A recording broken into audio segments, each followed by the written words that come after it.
nih ya, tadi berbagai profesi ya sudah kita pelajari ya, bahwa setiap profesi untuk menjaga harkat martabat profesinya itu mempunyai kode etik ya.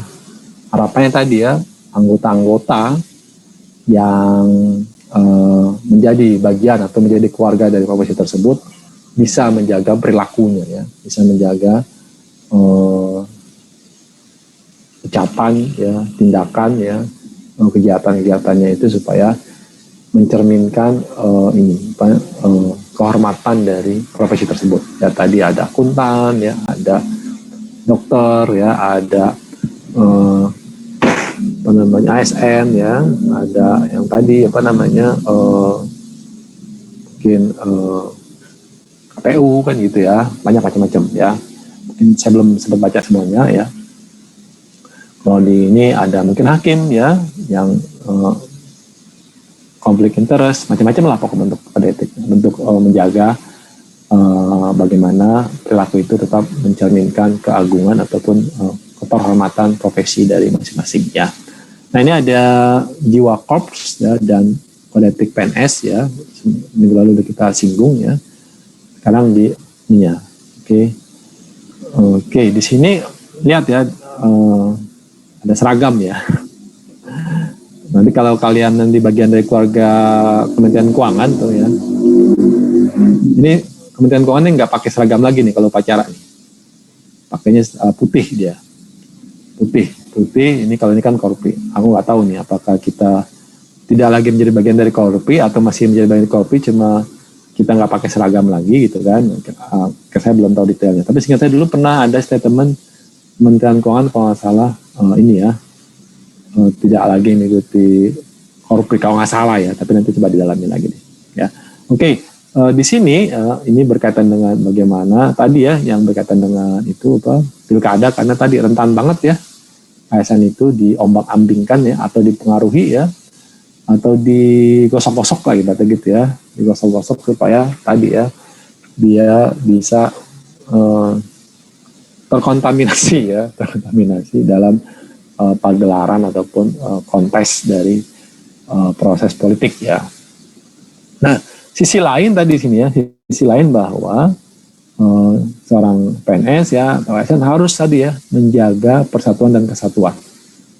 Nah, dia menjaga persatuan dan kesatuan nih. Jadi tidak boleh berdiri di kelompok tertentu ya atau golongan tertentu ya, termasuk dalam proses pilkada. Ya, dia harus merangkul ya atau memfasilitasi semua pihak yang membutuhkan pelayanan dari para PNS ya atau ASN.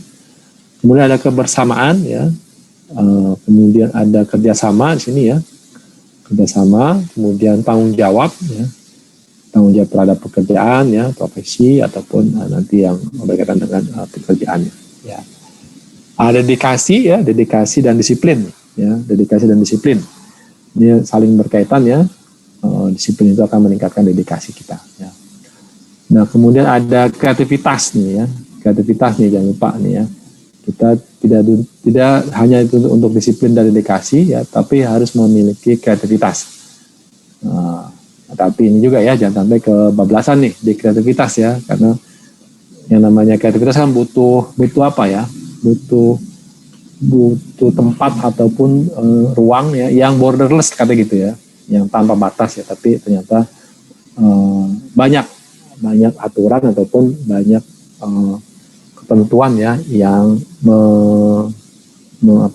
membatasi ya perilaku ataupun sikap-sikap dari ASN ya.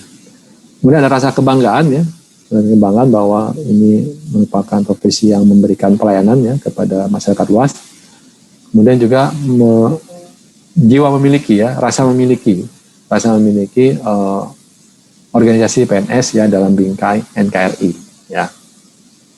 Nah, latar belakangnya tadi ya, supaya para PNS ini nih ya, para calon-calon ASN ini punya sifat ataupun perilaku yang kompak, bersatu ya, kemudian punya kepekaan ya, kemudian tanggap, kemudian memiliki rasa kesetiakawanan ya, disiplin ya, kemudian sadar akan tanggung jawabnya ya, bahwa mereka merupakan pelayan atau abdi bagi masyarakat, ya, bagi masyarakat nih.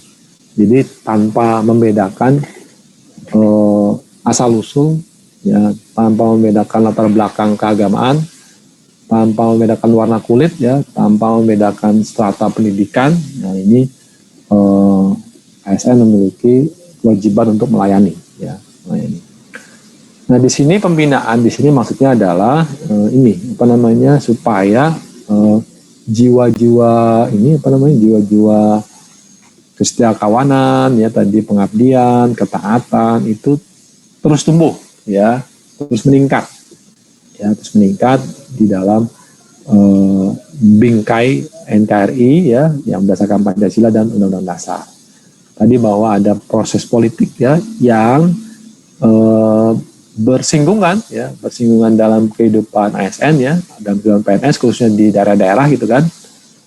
Ya di pusat juga demikian, ya. Kalau di pusat mungkin tidak terlalu apa nyebutnya, ya. Mungkin lebih dewasa lah berkatakan, ya, lebih dewasa karena tadi mereka menyadari fungsinya itu. Kalau di daerah kan lebih lebih seksi lah, ya, lebih seksi untuk dieksploitasi, ya, pengaruh ataupun suara dari ASN ini, sehingga menjadi penting bagi para ASN mengetahui, ya, kewajiban-kewajiban dia dan larangan-larangan dia, ya, termasuk terpengaruh dalam proses politik, ya, untuk menghasilkan pemimpin ataupun kepala daerah. Nah itu, ya. Nah tujuannya apa nih, ya? Tujuannya ada pembinaan jiwa korps ini. Satu tadi, ya, membina karakter, ya, atau sikap atau watak, ya, yang bisa mampu memelihara persatuan kesatuan, ya. Kemudian juga mampu mewujudkan kerjasama, ya, dalam rangka mewujudkan pengabdian, ya, pengabdian kepada masyarakat. Kemudian juga meningkatkan nih etos kerja nih, ya. Ini kan banyak pihak yang mempertanyakan etos kerja PNS, ya. Kemarin sudah saya singgung, ya, ada istilah BP7, ya. Ada istilah PGPS, ya. Sekarang alhamdulillah udah jauh menurun, ya, istilah-istilah itu, ya. Istilah-istilah bahwa ASN itu sama rasa udah enggak, ya. Pasti berkaitan dengan prestasi, ya, prestasi kinerja gitu, dan ada sanksi pada saat mereka tidak bisa menunjukkan kinerja. Yang paling sederhana adalah tadi, ya, kehadiran misalnya gitu. Nanti kalian pun gitu, ya, di Kementerian Keuangan, ya, khususnya ataupun di kementerian lain, pada saat kalian terlambat misalnya gitu, ya, itu ada sanksinya tuh, ya, ada pemotongan tunjangan, ya, berapa persen saya lupa tuh, ya, pokoknya ada pemotongan tunjangan. Itu salah satu bentuk sanksi untuk mendisiplinkan para ASN. Pun demikian, ya, kalau pulangnya belum waktunya gitu, ya, juga ada sanksinya gitu, ya, sama masuk potongan dari tunjangannya itu. Bagaimana selama di kantor? Nah itu bagaimana tanggung jawab dari masing-masing pimpinan, ya, pimpinan dari para ASN ini. Bagaimana mengoptimalkan sumber daya yang dimiliki gitu kan, supaya tadi, ya, mereka memiliki etos kerja yang bermutu, ya, yang bermutu tinggi, ya. Saya rasa sekarang udah banyak, ya, kayaknya kan setiap tahun ini kayak di Kementerian Keuangan kan ada kontrak kinerja tuh, ya. Kontrak kinerja itu nanti mencerminkan kinerjanya sih. Gimana? Pak, jadi Pak, kalau misalnya di kantornya tuh orangnya pada kompak gitu Pak, misalnya ada yang telat gitu datang jam 10. Kalau misalnya pada kompak gitu nggak bilangin ke kepalanya gimana tuh Pak? Kalau sekarang sih sudah ada medianya, ya. Media media kehadiran kan gitu. Jadi kayaknya sekarang sudah lebih pada tataran individu, ya. Contoh misalnya sekarang banyak sekali yang menerapkan fingerprint tuh. Jadi kalau nggak salah gini, salah satu persyaratan, ya, pada saat mereka mengajukan reformasi birokrasi, ya, kepada Kemenpan. Jadi kan setiap institusi nanti misalnya dia mau reformasi birokrasi nih, itu mengajukan tuh ke Kemenpan. Nanti Menpan memiliki persyaratan-persyaratan tertentu. Ya, tadi dari aspek administrasi ya, dari aspek kinerja, dari aspek pembinaan karir, itu diajukan dulu ke Kemenpan. Contoh misalnya tadi dari aspek administrasi ke pelaksanaan gitu ya. Nah mereka misalnya gini, untuk meningkatkan kedisiplinan ya mereka sudah memiliki media, misalnya kehadiran dengan mesin fingerprint ya. Nah ketahuan tuh ya, ketahuan siapa yang hadir tepat waktu atau sesuai dengan waktunya ya, kemudian siapa yang tidak disiplin. Nanti baru ada sanksinya gitu kan. Nah sepertinya kalau tadi misalnya mau membiarkan gitu ya, membiarkan suatu hal ketidakdisiplinan terjadi, sepertinya tadi dalam rangka ini dulu ya, dalam kehadiran itu ya, itu sepertinya udah agak sulit tuh, karena ada catatannya. Nah catatannya, kecuali kalau seandainya di unit tersebut belum memiliki tadi ya media untuk mencatat kehadiran atau media untuk mencatat kedisiplinan.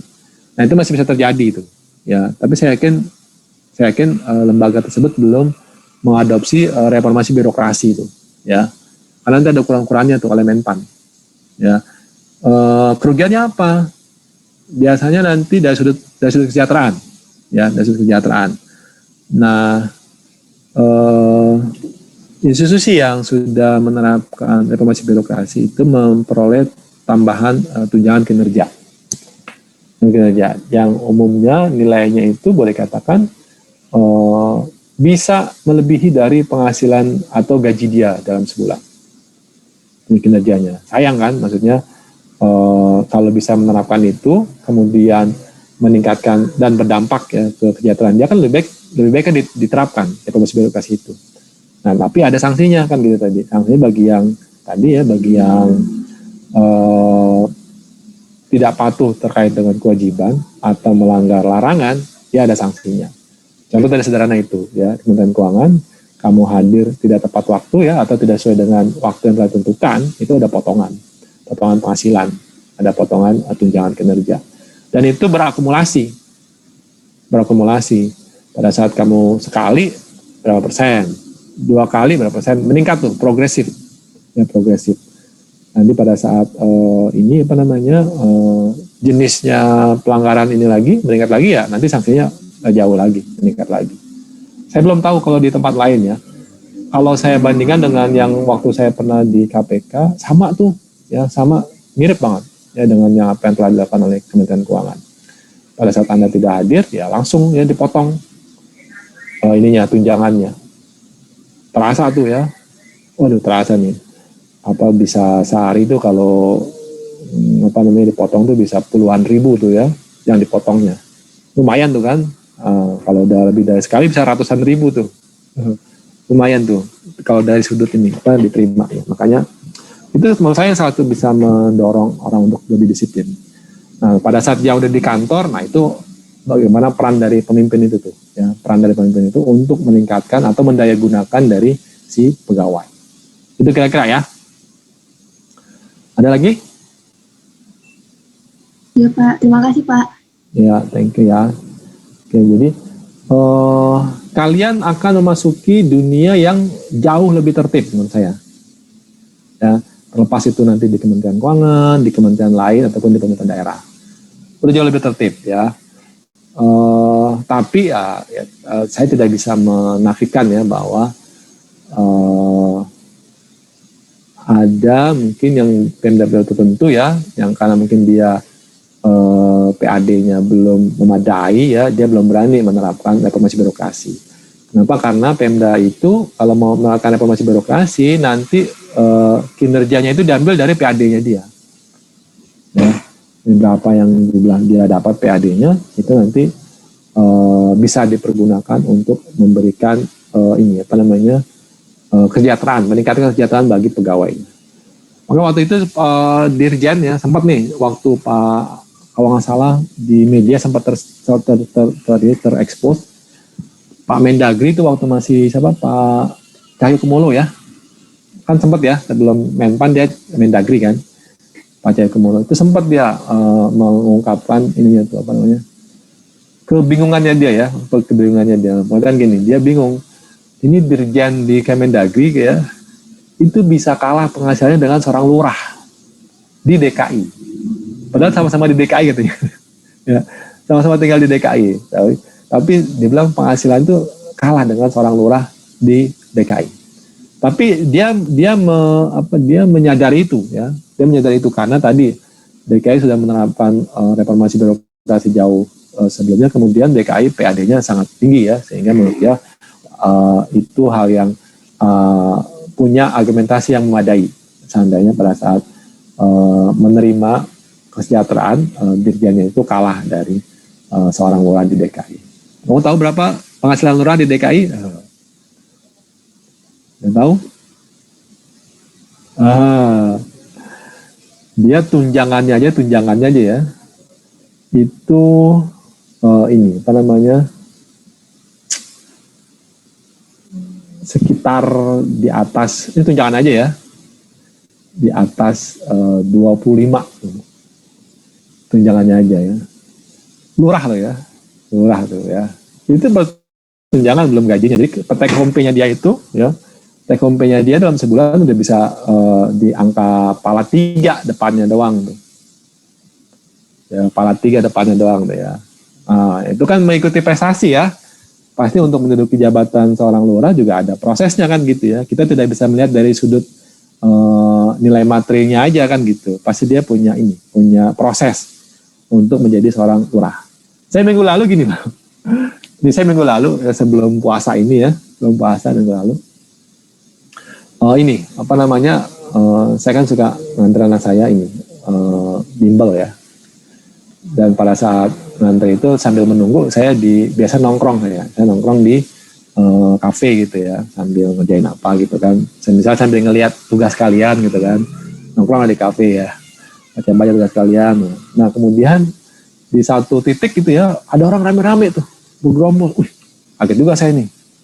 Wah ini saya bawa komputer kan gitu ya, tinggi-tinggi lagi. Wah udah waspada saya itu ya, udah tinggi-tinggi. Kemudian mereka berkeringetan gitu kan, ada apaan nih gitu kan. Udah ini siap-siap nih saya tanya nih. Nah gak lama setelah laki-laki masuk tinggi-tinggi itu baru ibu-ibu lah masuk. Berarti aman nih saya pikir gitu kan. Ada ibu-ibu gitu kan, aman nih gitu. Dia keringetan juga. Gak lama baru tuh ya muncul tuh orang berseragam gitu kan, seragam. Saya pikir ini saya habis olahraga kali ini. Oh ternyata benar, habis olahraga dia. Habis olahraga. Kemudian mereka ibaratnya kalau di kita tuh di Jawa munggahan ya, tahu munggahan ya, ngumpul gitu ya, ngumpul sebelum bulan puasa. Kalau di Jawa ada tuh ya, ada munggahan gitu. Ngumpul sebelum bulan puasa, ternyata mereka itu klub bola basket. Orangnya itu tua-tua banget, mohon maaf ya. Itu rata-rata di atas 50 tahun. Di atas 50 tahun. Karena tadi ya, tadi saya agak pasang badan curiga, ternyata setelah tahu ada yang pakai seragam itu kumpulan basket, jadi aman ya. Benar tuh aman. Untuk ngobrol-ngobrol gitu, ternyata mereka ada acara munggahan, pengen ngumpul sebelum bulan puasa. Ya ibaratnya inilah apa, maafkan lah silaturahmi gitu ya, silaturahmi. Nah pada saat saya sedang pesan tambahan gitu ya, mau minum tambahan gitu kan. Nah ini kebetulan karena saya sering nongkrong di situ. Si waitersnya tahu lah, kenal gitu ya. Maaf mas saya gitu, kenapa gitu? Jadi rame nih gitu. Biasanya kan sepi ya, nggak apa-apa. Memang bagus kan rame. Apa namanya? Buat kamu kan bagus karena kan jadi banyak yang pesan makanan kan. Iya sih gitu. Soalnya ada camat tuh. Kaget saya juga ya. Camat mana camat gitu? Itu tuh yang di depan Pak. Oh yang ini yang pakai baju nomor itu. Iya. Oh camat mana? Sini. Enggak, camat Jatinegara. Hebat juga ya. Dan saya salutnya adalah itu perkumpulan sudah lama, kemudian masih konsisten ininya apa namanya pertemanan itu ya, kemudian positif gitu loh ya, positif dalam pengertian olahraga. Kemudian orang yang sudah berhasil tanda kutip ya, dia udah jadi camat di Jakarta loh kan, camat di Jakarta kan udah posisi yang bagus banget tuh ya, bagus lah, dan tetap silaturahmi tetap terjaga. Jadi pada saat itu camatnya tuh yang ini, ya berapa semuanya gitu. Wah, yang bayar tuh ya, bayar sama camatnya. Cuma kafe biasa kok, kafe biasa, makanan juga biasa, makanannya paling makanan ini apa namanya, nasi goreng, burger kayak gitu aja, minumnya juga biasa, ya, bayar semua. Nah, saya salutnya lagi adalah itu apa namanya, senior ya, yang ini apa, yang dituakan gitu ya, pasti kan mereka butuh ini ya, apa semacam butuh perhatian lah gitu ya, butuh perhatian ya. Itu bentuknya bagus tuh, bentuknya adalah dikasih itu materi sama yang muda-muda. Bang, ini bang buat nambah-nambah puasa bang. Wah, bilang hebat ini. Dalam pengertian jiwa itunya apa, jiwa kebersamaannya itu tetap terbangun ya. Top itu tuh. Tetap silaturahmi tetap terjaga, kemudian jiwa ini. Saya salut lah. Nah, mudah-mudahan kayak gini ya. Pembangunan jiwa itu untuk yang positif ya. Untuk yang positif, untuk yang bermanfaat. Untuk bermanfaat ya. Jadi bagaimana jiwa kebersamaan ini ya, jiwa kops ini kan jiwa apa? Jiwa kebersamaan nih ya, sebagai sama-sama yang satu profesi kan gitu ya. Kalau tadi kan saya sebutkan karena sama-sama satu klub olahraga kan gitu. Tapi tadi ya meningkatkan semangat ya, wawasan ya, kemudian bisa menjaga persatuan kayak gitu tuh ya. Jadi jangan kops ini jangan disalahgunakan ya, kemudian disalahgunakan karena nanti ada yang negatif juga ya, banyak tuh ya. Nah, kemudian nanti harapannya adalah di sini nanti ada peningkatan kinerja atau etos kerja, ya, peningkatan produktivitas, ya. Kemudian nanti aktivitas dalam penyusunan kebijakan. Kebijakan pemerintah kan tetap nih ya, apa namanya kayak sekarang larangan melakukan pergerakan ya kan, itu ada ininya kan, ada latar belakangnya kan gitu ya. Kita punya pengalaman pada saat pergerakan liburan kemarin kan gitu ya, liburan akhir tahun kan akhirnya berdampak ke meningkatnya jumlah orang-orang yang menderita penyakit COVID ini kan gitu ya. Maka kebijakannya saya yakin juga sudah dipertimbangkan secara matang gitu kan, supaya membatasi mobilitas ya, dalam rangka apa? Dalam rangka tadi ya, mengurangi potensi meledaknya kembali individu-individu ya yang mengalami ataupun terjangkit penyakit COVID ini kan gitu. Pasti ada itunya. Itu pasti diambil secara matang, dan saya yakin itu banyak partisipasi dari para ASN ya dalam mewujudkan kebijakan itu ya. Kemudian kerjasama antar PNS gitu kan, yang bisa meningkatkan kesejahteraan nih ya. Di tempat saya bagus nih ya, di kampus bagus ininya apa, membangun kesejahteraan, ada organisasi-organisasi tertentu lah ya, organisasi-organisasi yang ini apa namanya, menjaga silaturahmi, menjaga apa nyebutnya ya, pada saat ada yang kena musibah ya, dengan musibah ataupun ada yang bentuk bantuan ya, bentuk bantuan. Jadi di kampus itu ada macam organisasi itu untuk orang-orang yang memiliki penghasilan lebih gitu ya, dia membuat tabungan gitu, macam tabungan. Kemudian tabungan itu tapi tabungan itu ditujukan untuk membantu pegawai-pegawai yang bekerja di level apa nyebutnya ya, level operasional ya. Jadi misalnya ada ini keamanan gitu ya, atau petugas kebersihan, dia punya kebutuhan gitu kan. Dia punya kebutuhan misalnya ingin memperbaiki ininya, rumahnya ya, tapi yang ringan ya, bukan yang besar. Atau misalnya ada anaknya yang ingin masuk sekolah gitu kan, itu kan butuh biaya itu. Nanti dikasih bantuan ya, kasih pinjaman, bukan bantuan, dikasih pinjaman. Nanti dia mengembalikan dalam jangka berapa waktu ya, tanpa ada membayar bunga. Jadi misalnya ini yang saya ikuti ya, nanti dia ini kan apa namanya, mengajukan permohonan via WA aja gitu kan, via WA mengajukan permohonan bantuan pinjaman untuk misalnya anaknya mau sekolah berapa, 3 juta misal gitu ya. Nanti dia bisa cicil selama 10 kali gitu kan, atau 5 kali sesuai dengan kemampuan dia, tanpa dikenakan biaya tambahan. Hebat ya. Kemudian nanti kalau ada yang kena musibah kayak gitu ya, seorang tua meninggal atau kecelakaan, itu dapat bantuan juga dari tabungan tersebut. Hebat, luar biasa. Ini untuk tadi ya, bagaimana membangun jiwa-jiwa kepekaan ya, kepekaan terkait dengan masalah kesetiakawanan gitu ya. Nah, ini nilai-nilai dasarnya ya, nilai dasarnya ketakwaan kepada Tuhan Yang Maha Esa, kemudian kesetiaan ya kepada Pancasila dan Undang-Undang Dasar ya, kemudian semangat nasionalisme, kemudian mengutamakan kepentingan negara, kemudian ketaatan terhadap hukum ya, kemudian penghormatan terhadap hak asasi manusia ya, kemudian tidak ada diskriminatif. Nah, ingat ya, tidak diskriminatif ya, tidak ada diskriminasi dalam pelayanan ya dengan latar belakang tertentu ya, sama semuanya dalam pengertian bukan sama tapi memberikan pelayanan yang tidak berpihak ya pada individu tertentu. Kemudian menjaga profesionalisme ya, kemudian netralitas tadi ya seperti yang kita singgung di awal tadi, bagaimana menjaga netralitas para ASN ini supaya ini apa namanya tidak berpihak dalam proses pilkada ya, ataupun pemilu ataupun pemilihan legislatif ya. Kemudian menjaga semangat jiwa korupsi ya. Jangan disalahgunakan, misalnya kalian nanti boleh tahu di lapangan pasti ada hal-hal yang negatifnya juga ya. Kemudian sikap ya, tingkah laku dan perbuatan ya, kode etik ya. Sikap, tingkah laku dan perbuatan, bagaimana ASN itu bersikap, bagaimana ASN bersikap ya,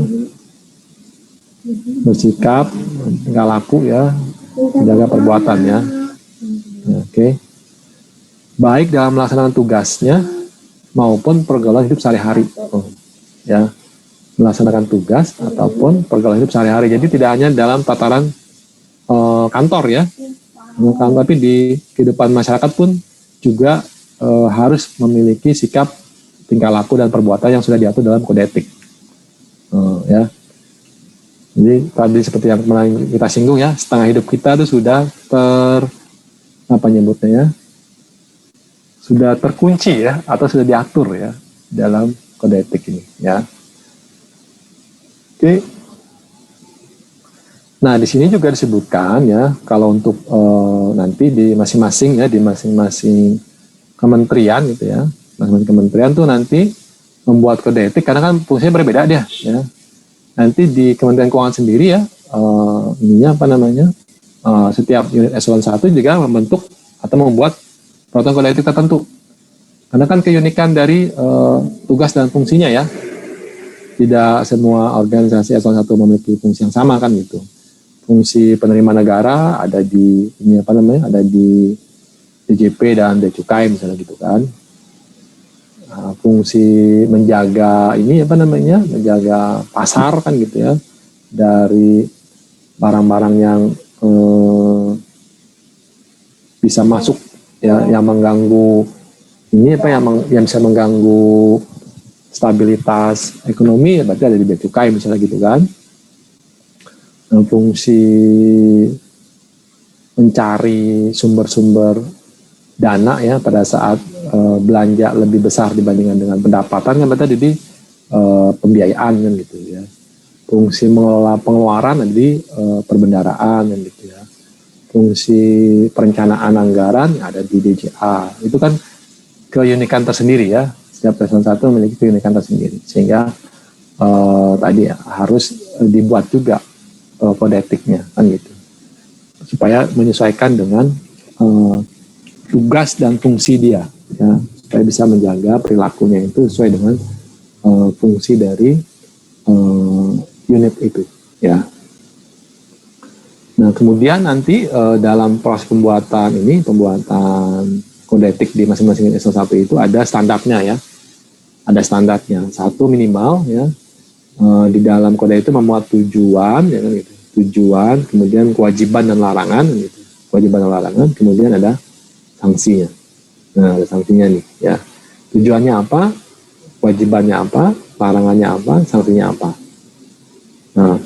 Nah, berarti tujuannya apa sih? Tadi misalnya ya, disiplin kan gitu ya, kan tadi ada nilai-nilainya tuh ya, disiplin, kemudian tata tertib ya kan?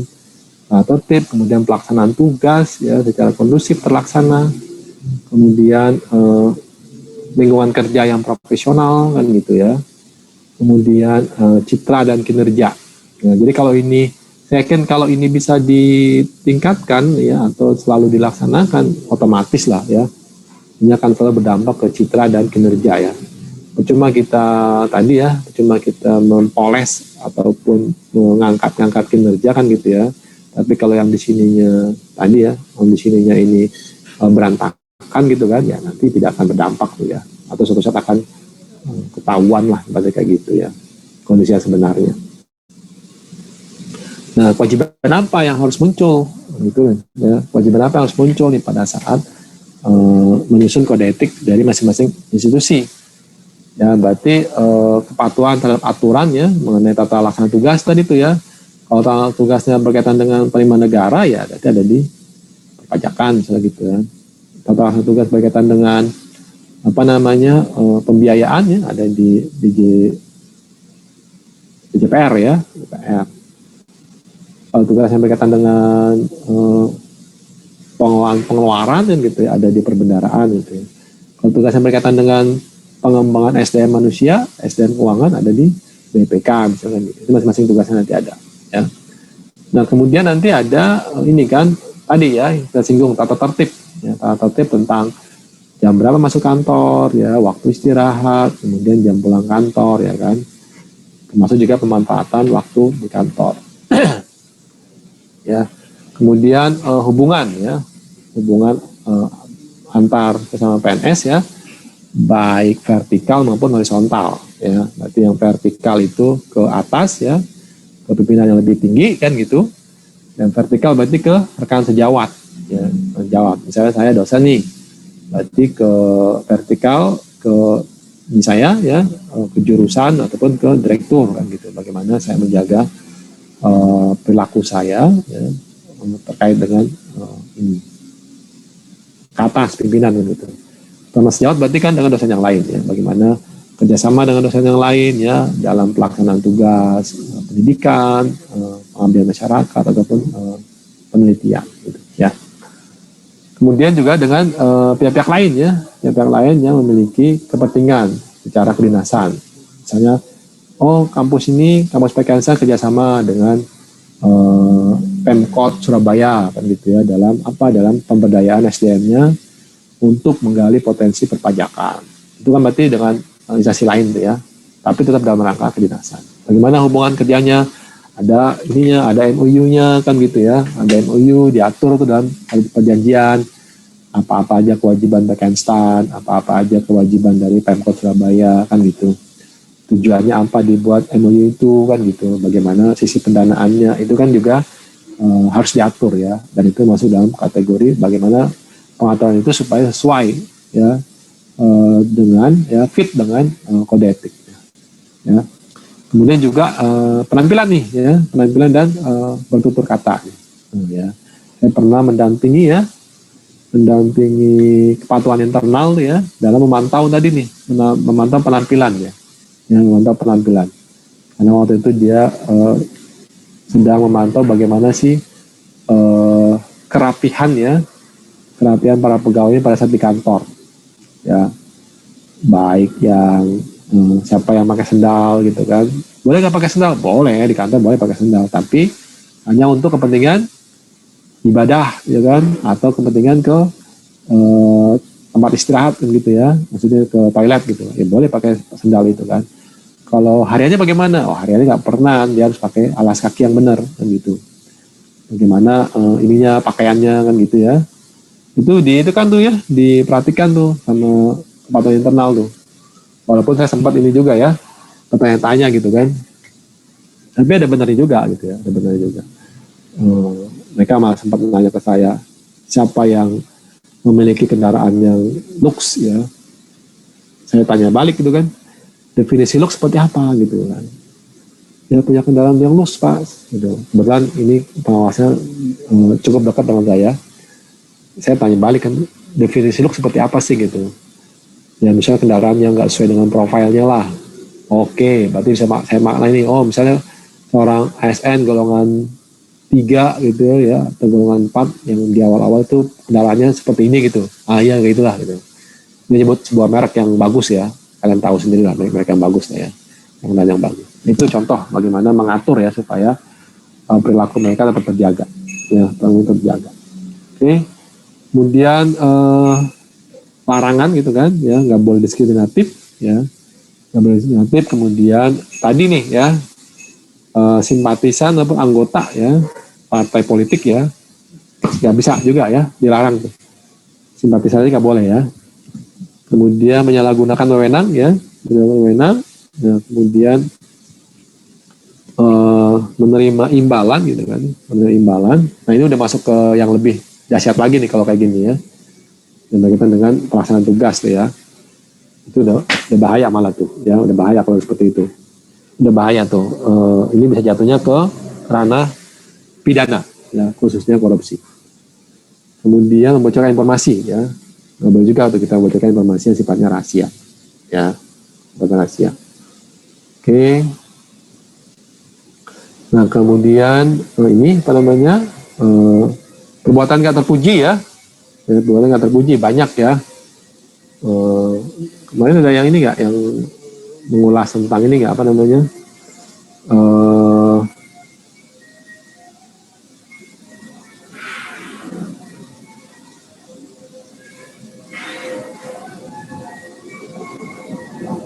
dulu ya.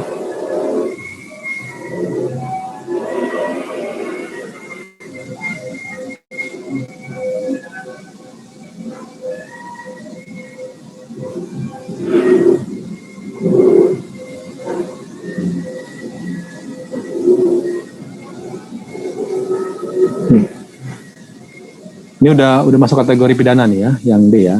Nanti kita akan bahas lebih detail di ini apa, di anti korupsi ya. Oh iya, di sini ada yang jago ini nggak bikin animasi?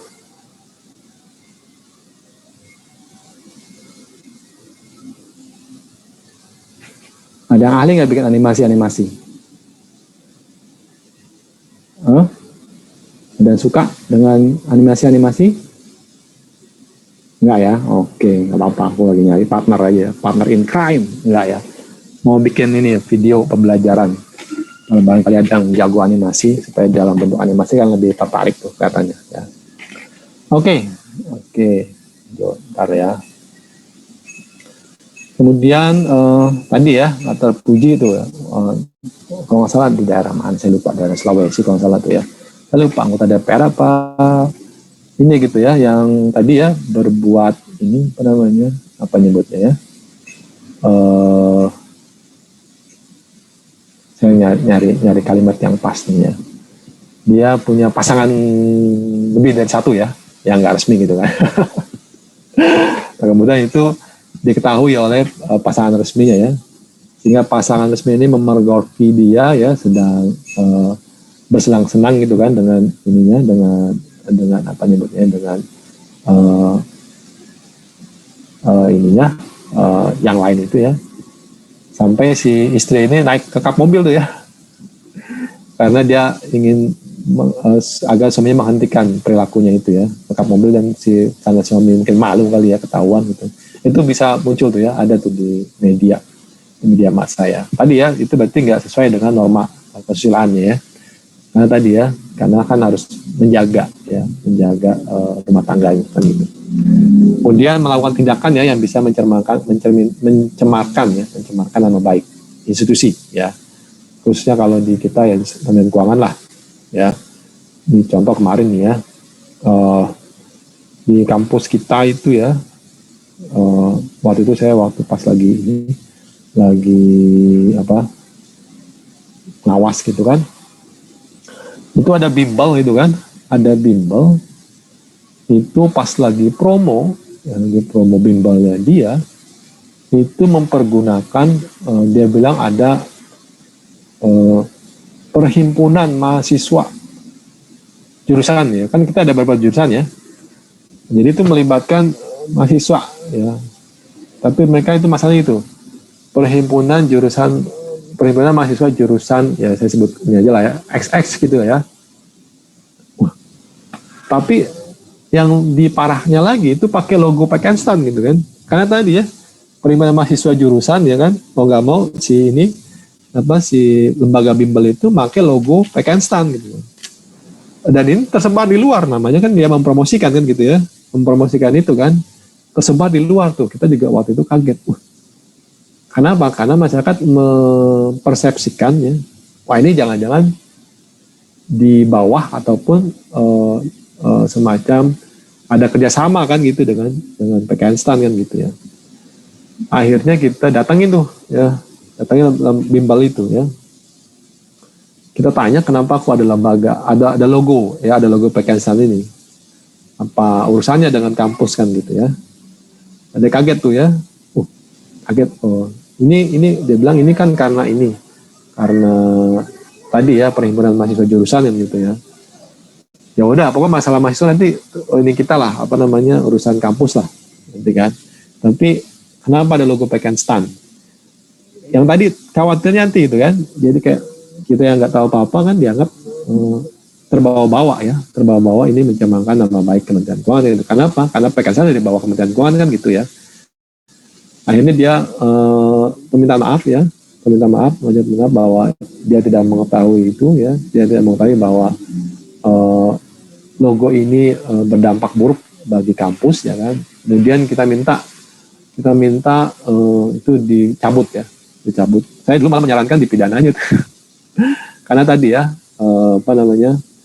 mempergunakan logo itu ada diatur di undang-undang KUHP ya, tanpa izin resmi ya, dan dalam hal ini menggelapkan gitu kan, karena ada keuntungan yang dia peroleh kan gitu. Jangan memperoleh keuntungan tuh ya dengan meningkatnya animo calon mahasiswa kan gitu.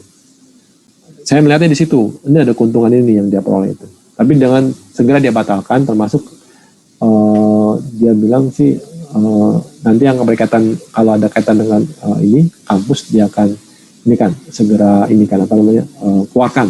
Jadi memang segera kita minta segera itu dibatalkan, promosi-promosi seperti itu. Sisi lain kita nggak bisa melarang kan, sisi lain kita tidak bisa melarang dia berusaha kan gitu. Itu kan usaha ya kan, itu nggak bisa kita larang. Tapi masalahnya adalah tadi mempergunakan logo kampus ya untuk kepentingan si bimbel itu yang kita keberatan, kita somasi lah, istilahnya kita somasi, dan dia menyadari keliruannya itu, akhirnya dicabut itunya, semua promo-promo yang menampilkan logo PKN STAN. Salah anak mahasiswanya itu lah kita selesaikan di dalam ya, nggak perlu kita bawa keluar. Oke. Kemudian di sini ya ada sanksinya nih ya. Sanksinya kalau etika memang betul ya, tadi disampaikan oleh teman-teman, bersifat moral ya, tadi permintaan maaf ya. Tapi tadi juga bisa kalau udah disiplin ya, bisa ini apa namanya, disiplin yang dari ringan ya, sedang maupun berat ya, tergantung dari jenis pelanggarannya ya, jenis pelanggarannya. Nah di sini berarti ya tadi pelaksanaan tugas ya dan kehidupan sehari-hari ini ya, ingat loh ya, tugas dan kehidupan sehari-hari. Makanya banyak pelanggaran mungkin dia nggak sadar ya, ini di luar jam kantor gitu, tapi enggak, ternyata tadi etika dan disiplin itu mengikat baik selama kedinasan maupun di luar kedinasan ya. Etika bernegara ya, etika penyelenggaraan pemerintahan ya, berorganisasi, bermasyarakat, juga terhadap diri sendiri dan sesama ASN ya. Kalau bernegara berkaitan dengan ini apa, berkaitan dengan Pancasila dan Undang-Undang Dasar, kemudian harkat dan martabat bangsa ya kan. Buat di sini nih ya, menjadi pererat ya, pemererat dan pemersatu. Kenapa? Karena tadi kalau kita sudah terkontaminasi ya, itu bisa-bisa nanti orientasinya itu kepada pihak-pihak tertentu ya, atau golongan tertentu.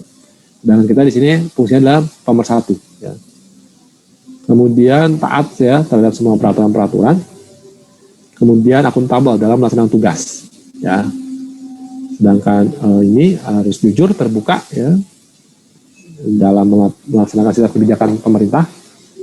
Kemudian sumber daya yang dimiliki atau disediakan itu harus dimanfaatkan secara efektif. Ya, juga tidak memberikan kesan palsu atau keterangan nggak benar. Ya. Karena itu juga diatur dalam hukum ya. Kemudian kalau berorganisasi ya, melaksanakan tugas wewenang ya, sesuai dengan aturan yang berlaku, menjaga informasi yang sifatnya rahasia, kemudian melaksanakan kebijakan ya yang telah ditetapkan oleh pejabat berwenang, kemudian membangun etos kerja ya supaya kinerjanya bagus ya, kemudian kerjasama ya bersama dengan baik unit lain, rekan kerja ataupun instansi lain. Kemudian ada kompetensi ya, kompetensi dalam melaksanakan tugas. Kemudian patuh terhadap SOP ya, karena itu pedoman dalam melakukan pekerjaan. Kemudian pemikiran-pemikiran atau ide-ide kreatif ya dan inovatif diimplementasikan ya, tapi harus sesuai dengan tata kerja ya. Kemudian juga upaya peningkatan kualitas ya. Jadi kita selalu berupaya kepada peningkatan kualitas kerja.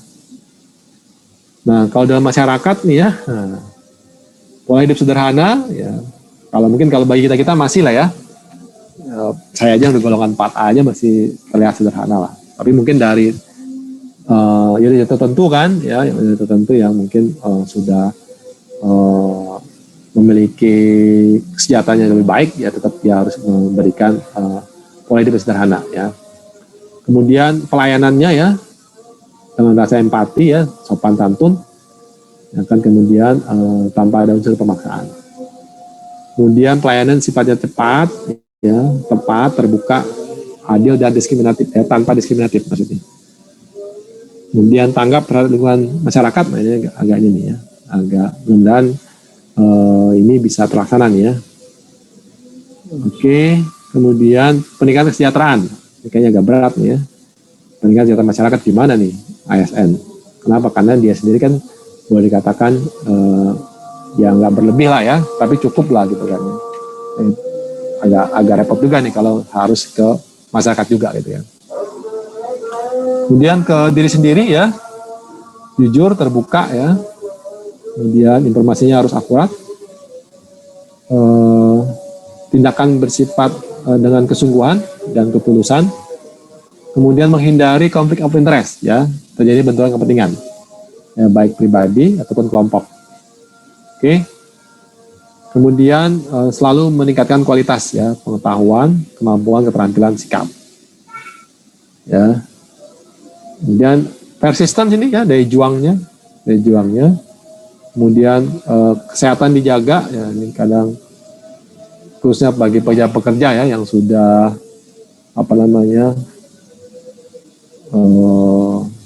dulu kalau pas saya masih di KPK dulu banyak melihat jaksa-jaksa itu yang ini dia merokoknya kuat ya, karena dia pikir, dia bilang, saya kalau lagi nyusun dakwaan tuh butuh konsentrasi gitu. Kayaknya salah satu yang tadi mendukung konsentrasi dia katanya pada saat dia bisa ini ya, bisa menjadi ahli hisab ya. Itu masing-masing ini aja lah ya, masing-masing menyebutnya apa ya, pola pikir aja kali ya. Banyak juga yang bisa konsentrasi tanpa harus merokok ya. Oke, kemudian tampilan sederhana ya. Nah tadi di sini ya, menjaga keutuhan dan keharmonisan keluarga nih. Nah tadi yang saya contohkan itu ya. Oke, kemudian sederhana, rapi dan sopan. Bersama ASN ya, sama PNS ya, saling menghormati ya. Kemudian memelihara rasa persatuan. Kemudian saling menghormati ya. Kemudian juga menghargai perbedaan pendapat ya. Biasa itu ya, perbedaan pendapat itu biasa. Kemudian menjunjung tinggi harkat martabat ya. Kerjasama ya, sesama ASN. Kemudian berhimpun ya dalam satu wadah korps tadi itu ya, korpi itu ya. Nah itu yang berkaitan dengan kode etik ya dan jiwa korps ASN ya. Coba aku sekarang mau tanya dulu ya. Bentar ya.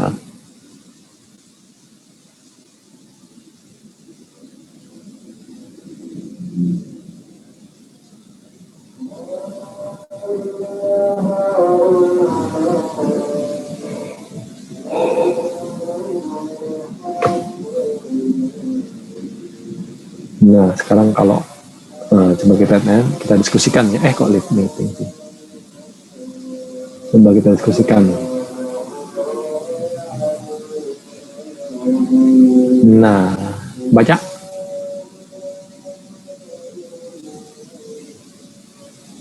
ya.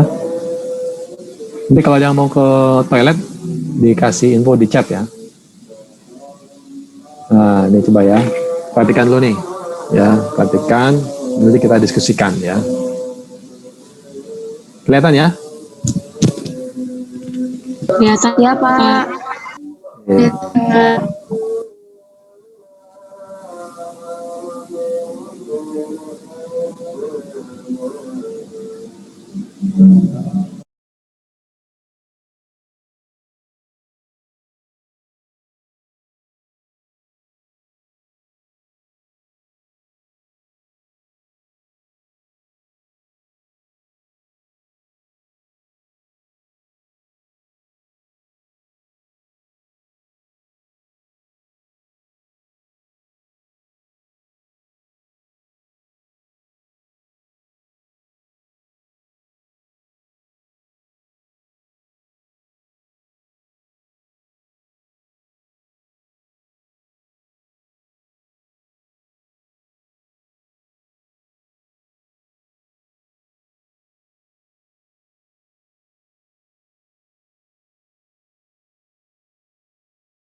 Ini hadir semua ya?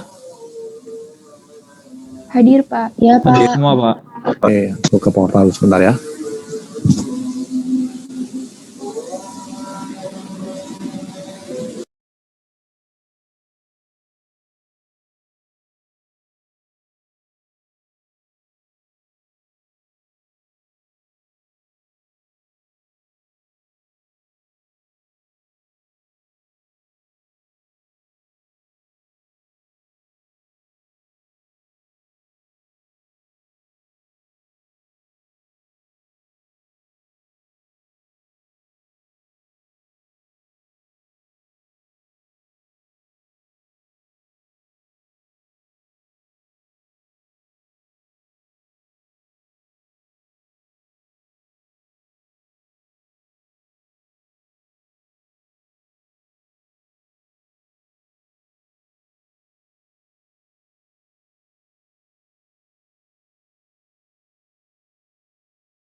Maaf ya. Aduh.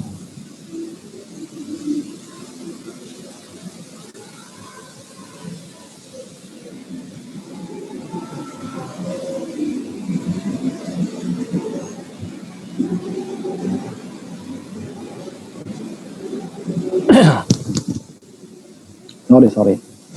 Aduh, agak bersin tadi ya. Bangku. Ke ini dong. Aduh. Ke Adnan. Adnan. Adnan, kamu kalau jadi kepala bagian pelaporan dan kinerja gimana sikap kamu, Adnan? Kalau saya jadi kepala divisinya tadi ya, kalau menurut prinsip saya kan itu perintah atasannya emang gak benar kan Pak, karena gak sesuai dengan realita yang ada. Padahal kan harusnya laporan kinerja itu harus sesuai dengan realita yang ada. Padahal kenyataannya belum bagus, tapi kok malah disuruh melaporkan yang bagus-bagus saja. Itu kan ya baik kan Pak. Mungkin kalau saya jadi kepala divisinya, kalau disuruh seperti itu ya bertanya dulu gitu sama direkturnya itu, Pak ini masih begini kinerjanya, masih belum bagus, gimana ini Pak? Apa masih tetap mau itu dilaporkan di kinerja? Tapi kalau memang memaksa, direkturnya memaksa, sedangkan saya sudah memberikan pengertian secara maksimal gitu, ya kita seperti itu kan, sepertinya harus ikut ke direkturnya sih Pak. Tapi kita harus berusaha sih tetap memberikan pengertian ke direkturnya. Memberikan pengertian yang maksudnya gimana? Memberikan pengertian maksudnya seperti apa? Ya seperti tadi, kayak contohnya ini di sini belum bagus kinerjanya Bapak, apa mau tetap ditulis apa enggak, mencurigakan nanti. Jadi kita berikan pengertian dulu gitu Pak, jangan asal kita langsung menuruti saja gitu. Sebelum kamu memberikan pengertian, apa kira-kira langkah kamu dulu? Sebelum kamu memberikan pengertian itu ke direktur kamu, kira-kira apa yang kamu lakukan dulu? Itu memeriksa kalau apa yang diperintahkan itu udah sesuai atau enggak gitu. Contohnya ini disuruh nulis seperti ini, terus saya harus periksa dulu, oh ini sesuai enggak nih sama realitanya, apa benar-benar bagus ini kinerjanya gitu. Jadi saya juga harus memeriksa dulu gitu. Nah, setelah kamu dapat datanya itu ternyata berbeda dengan keinginan pimpinan kamu, gimana? Saya sampaikan ke direkturnya. Seperti ini Pak, ternyata kurang bagus gitu di sini, di dinas ini, di departemen ini gitu. Saya kasih tahu realitanya dulu aja gitu. Kalau dia terpaksa berarti kamu harus ikut ya? Iya sih Pak. Saya kan apa-apa tanggung jawab kan di atasan gitu kan Pak. Tanggung jawab kan di pimpinan ya? Iya. Tapi kamu punya kewajiban juga kan mengingatkan pimpinan kan? Ya itu tadi sudah kita harus mengingatkan terlebih dahulu. Jangan asal kita ikut gitu loh. Yang penting kita mengingatkan terlebih dahulu. Oke. Ajeng. Sorry Jeng, bentar ya. Aku agak plus nih.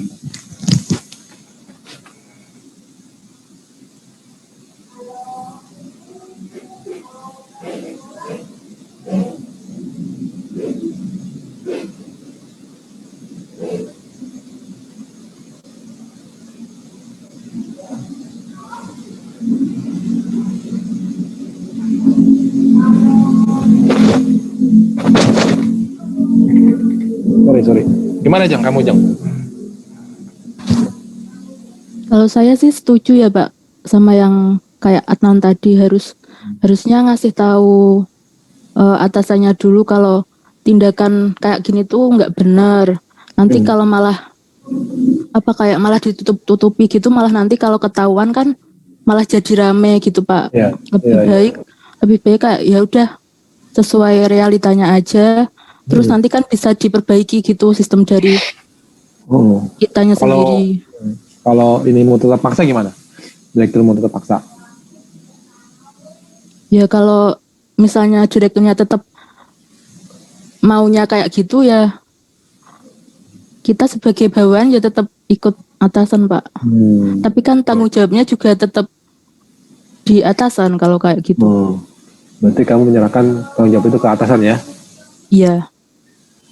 Oke Ajeng, thank you Ajeng. Alida. Tadi Alida udah ya? Tadi yang masalah itu ya, hasil kerja ya. Itu ya. Aku Alfiana. Iya Pak. Alfiana gimana kalau kamu jadi kabit itu Pak Alfiana? Kalau saya hampir sama seperti yang diungkapkan sama Ajeng sama Adnan, tapi di sini saya langkah pertama itu jangan menyembunyikan. Kalau menyembunyikan, pertama kredibilitasnya dari si kepala divisinya itu juga bakal kena. Terus di sini juga kalau memang kan di sini di soal juga udah terstate bahwa masalahnya sudah tahu nih kepala divisinya. Nah, langkah-langkah selanjutnya itu kepala divisinya mungkin bisa memberikan saran kepada atasannya. Itu yang pertama. Kan di situ ada 2 masalah, Pak. Yang pertama itu terkait rencana kinerja karena kendala keuangan sama kekurangan staf. Nah, di sini yang pertama juga ada double accounting itu Pak. Jadi yang pertama itu bisa menambah SDM untuk controlling dan accounting. Itu biar nggak ada kegiatan double accounting activities lagi. Terus yang ketiga bisa meningkatkan masalah di SPI atau kinerja intern dari pihak masing-masing divisinya gitu Pak. Terus abis itu kalau misalkan itu kan di situ terstate bahwa masalahnya itu ada di rencana kinerja sama kekurangan SDM. Nah, kalau misal kekurangan staff bisa dari divisi atau biro SDM-nya itu merekrut orang-orang yang profesional. Terus kalau misalkan ternyata kekurangan dana nih, itu kan Pak. Nah, caranya berarti diturunkan rencana kinerja atau target realisasi dari kinerjanya itu. Karena dengan rencana kinerja dikit berarti mata anggaran buat kinerjanya itu juga dikit, berarti demand untuk uangnya itu juga menurun. Berarti nanti SDM yang diperlukan juga dikit karena rencana kinerja juga turun gitu Pak, nggak sebanyak awalnya. Terus di pihak kepala divisinya ini mendingan jangan melaporkan laporan kinerja yang bakal menimbulkan misrepresentasi informasi karena itu impact-nya itu besar. Yang pertama dari impact ke instansi itu sendiri dan juga impact ke diri dia apabila nanti ditemukan oleh auditor eksternal baik itu dari BPK atau dari permintaan ke instansi BPKP gitu Pak. Nanti itu juga bakal ngimpact ke dirinya sendiri gitu. Jadi di sini perlu sikap profesional dari seorang kepala divisi. Kepala divisi bisa menyampaikan ke atasannya. Jadi kalau memang realitasnya seperti itu bisa diungkapkan sesuai sama realitasnya gitu Pak. Kalau misalkan dia menyajikannya salah, itu bakal ada kesalahan dalam pengambilan keputusan. Terus kalau misal salah itu bakal kacau sistem birokrasi di rumah sakit itu Pak. Oke. Tadi kamu dulu sebutkan turun kinerja. Kan ini rumah sakit, Pira. Kan nggak tahu kita berapa jumlah orang yang sakit, berapa orang yang nggak sakit. Kalau nanti yang cuma sakit kayak musim pandemi gini banyak gimana? Kalau kita turun kinerja tapi ternyata ini kita banyak kita menurunkan target kinerja kita gimana tuh?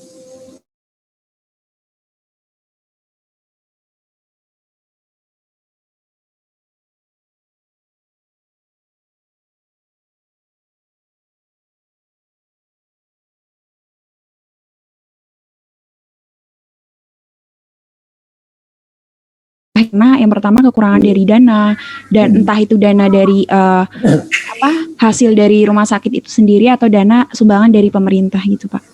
Oh, tapi tidak menurunkan yang berkaitan dengan pelayanan ya? Iya Pak. Oke, sip. Makasih ya, Hilda ya. Iya Pak, sama-sama Pak.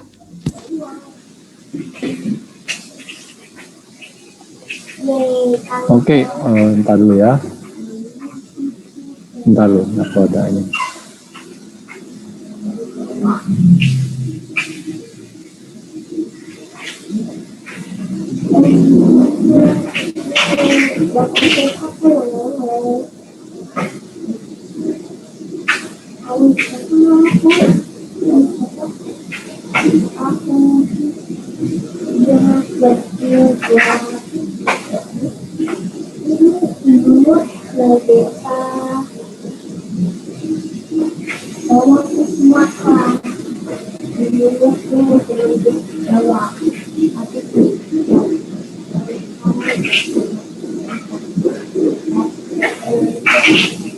Oke, sebentar dulu. Ini ada gangguan sebentar. Oke, tadi coba kita pertimbangkan sisi baik sisi buruk kalau itu diketahui kan gitu ya. Pertama kan kita double check dulu nih. Nah, kita double check bahwa informasi yang kita dapatkan tadi harus kita double check tuh. Dan pengertian benar kan nih informasi ini kan gitu ya. Kalau informasi itu memang betul, saya setuju bahwa itu disampaikan ya kepada pimpinan kita bahwa ini setelah kita lakukan pemeriksaan ulang gitu kan, bahwa memang fakta-faktanya bahwa tadi ya seperti yang disampaikan dalam diskusi ini ada kekurangan-kekurangan kan gitu. Mungkin ada baik buruk ya pada saat kekurangan itu disampaikan kepada pembina ya atau pengawas ya, bahwa nanti pengawas atau pembina bisa memperhatikan pelatihan itu ya sehingga kita bisa meningkatkan kinerjanya itu kan gitu ya, pada saat bahwa pengawas tahu ada kekurangan di sisi tadi ya, sisi kinerja karena faktor kekurangan dana maupun kekurangan sumber daya kan gitu ya. Sisi lain juga dinas bisa mengusulkan kan gitu ya, bisa mengusulkan kepada pihak legislatif ya untuk tadi memperoleh tambahan dana dalam rangka ini apa namanya mendukung kinerja dari rumah sakit tersebut tanpa harus kita misrepresentasi laporan-laporan yang justru ya seakan terlihat bagus ya di mata pengawas sehingga dia merasa tidak yang perlu kan gitu ya, diperhatikan ataupun tidak perlu ada yang dibantu kan gitu ya. Padahal kenyataannya adalah justru dengan adanya pengawasan atau adanya komunikasi dengan pihak dinas kesehatan maupun DPRD itu bisa membantu rumah sakit kan dari aspek ya pemenuhan kebutuhan anggaran maupun sumber daya ya. Jadi setuju saya, tapi tadi ya nanti di lapangan ya, benar Hari. Di lapangan kondisi-kondisi yang seperti ini bisa jadi terjadi ya, bisa kalian temui ya dengan berbagai variabelnya ya, dengan berbagai ininya apa namanya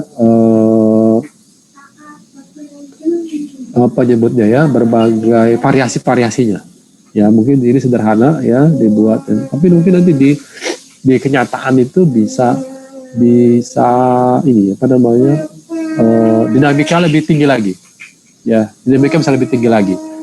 Mungkin nanti ada tekanan gitu kan ya, kalau kamu tidak mau mengubah sesuai dengan keinginan pimpinan, ada semacam tanda kutip ancaman ya dipindahkan gitu kan, dipindahkan ke tempat-tempat tertentu ya yang jauh misalnya gitu kan. Ya boleh katakan bisa berdampak terhadap karir kita kan gitu ya. Dinamikanya bisa selalu berubah ya. Mungkin ini sekarang dibuat kondisi yang sederhana ya, tapi bisa mendapatkan gambaran kalian bahwa nanti di lapangan ataupun di dunia nyata itu bisa terjadi perbedaan ya, dengan kondisi yang akan kalian hadapi atau temui. Ada pernyataan atau ada tambahan yang mau kalian sampaikan dari kasus ini? Pak. Iya Pak, kebetulan kasus ini mirip sih Pak sama yang saya pengalaman saya waktu kemarin waktu PKL Pak. PKL, gimana tuh? Iya, jadi kalau ini lebih ke faktor ininya tuh karena emang si instansinya kulturnya istilahnya solid gitu Pak. Jadi kalau memang ada anggota yang mungkin kinerjanya kurang, tapi di laporan kinerjanya kepala bidangnya tetap ngasihnya bagus gitu Pak. Karena walaupun bidang itu sebenarnya rawan banget integritasnya, misalnya banyak godaan dari luar loh Pak, dari pengguna jasa dan lain-lain gitu Pak. Nah kalau kulturnya kayak gitu gimana ya Pak? Maksudnya ini kultur, ada satu instansi yang dia mau kulturnya kayak gitu Pak, jadi kayak saling ya udahlah kalau udah ada salah ya udah tutup-tutupin aja gitu. Kalau itu gimana? Oh, kalau kamu dalam posisi seperti itu ya, wih, berat Iya, nih, Pak. berat nih. Gimana yang lain gimana? Aku sebelum nanti kita tanggapan, ada nggak tanggapan dari teman-teman kalian dulu nih? Tadi kondisinya Herlina tuh ya, dia di sebuah institusi ya, yang justru mereka saling tolong menolong dalam keburukan ya, betul nggak ya? Bukan dalam kebaikan, dalam keburukan nih. Jadi saling menutupi nih ya. Kalau kalian dalam situasi seperti itu, kalian ikut berperilaku buruk gitu kan, atau mencoba untuk mengingatkan, atau acuh ya. Gimana kalian tanggapannya nih? Nanti suatu saat bisa menimpa kalian loh, ingat loh, apa yang dialami oleh Harina suatu saat bisa juga kalian hadapi itu di situ. Minimal sikap kalian deh, pendirian kalian minimal apa sih yang kira-kira saya lakukan nih? Gimana tuh? Mungkin minta mutasi Pak. ini nggak apa-apa, diskusi loh, diskusi ya, minta mutasi bisa ya. Maksudnya Soalnya daripada kan saya iya, soalnya kan masalahnya juga udah berakar itu saling bantu dalam keburukan, berarti kan satu kantor kan terlibat kan Pak. Jadi kalau misal kita nyoba untuk merubah, kalau kita sendiri kan malah kita yang kegiles ya, kantornya. betul. Ya, itu nggak bisa dipungkiri, itu benar Dimas, betul Dimas. Saya itu bisa terjadi di Kementerian Keuangan tuh saya pernah ngalami itu. Maksudnya pada saat saya ingin membongkar sebuah kasus ya, wah, jiwa korban saya tinggi banget. Dan tadi benar sampaikan oleh Harina tuh sama Dimas, saling melindungi. Wah, memang kacau nih. Benar-benar ya bahwa ini salah guna jiwa korsa nih ya, yang harusnya untuk kebaikan ya, saling tapi ini menutupi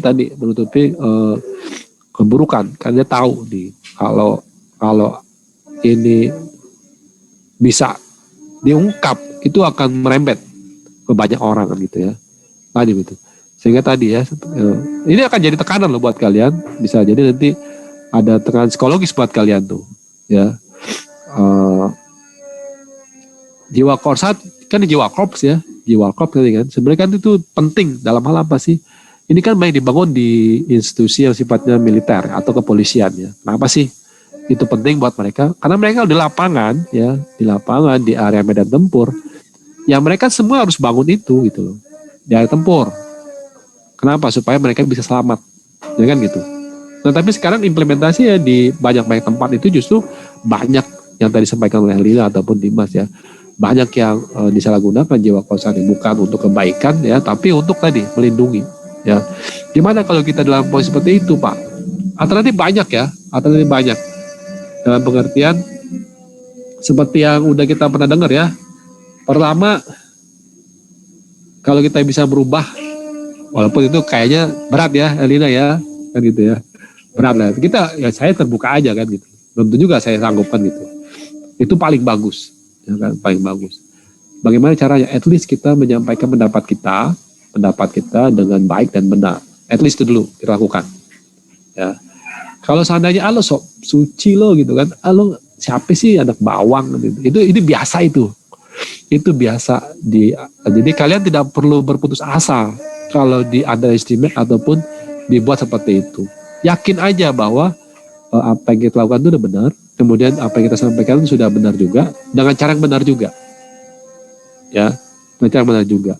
Dan tadi ya, kalau kita nggak sanggup, kewajiban udah kita lakukan. Ya, saya udah menyampaikan apa yang menurut saya benar. Masalah tadi ya, seperti disampaikan oleh Lina, ini situasinya sudah ini nih, udah saling menutupi, udah saling sepakat mereka nih untuk menutupi tadi keburukan itu. Kedua ya, kalau kamu tidak berhasil itu ya, kemudian at least kamu jangan terlibat dalam hal seperti itu ya. Kalau misalnya kamu nanti dianggap itu biasa tuh. Kemarin saya sampaikan ya. Saya pun pernah mengalami kondisi itu kan gitu ya. Pada saat dulu saya ceritakan yang ini zaman dulu ya. Saya diminta tanda tangan gitu kan. Tanda tangan apa ini banyak banget gitu. Ternyata pas udah kawan, ternyata ini uang lembur kan gitu ya. Uang lembur yang saya tidak pernah lembur kan gitu. Tapi tadi ya cukup bermodalkan tanda tangan aja gitu. Nah setelah saya tahu bahwa itu adalah lembur kan, baru saya sampaikan gitu kan, Pak saya nggak ikut deh Pak gitu. Saya nggak ikut deh Pak untuk yang seperti ini karena saya pengen istirahat lah gitu. Ya bahasa gitu saya pengen istirahat ya, tidak ingin Sabtu Minggu itu kerja gitu kan, pengen istirahat. Jadi saya tidak ikut tanda tangan lembur itu Pak gitu. Nah itu akhirnya walaupun mungkin bagi awal-awal itu jadi keanehan gitu ya. Kenapa? Karena yang lain itu kita enggak kan gitu ya. Keanehan bagi mereka yang tadi. Tapi setelah sekali dua kali ya kita tidak ikut itu, akhirnya dalam yang berikutnya itu kita ditanya, ini lebih baik lagi nih. Tidak, yang lain juga. Lebih baik lagi.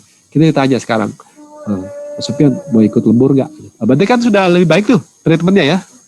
Itu sekarang udah enggak ada, tapi ditanya.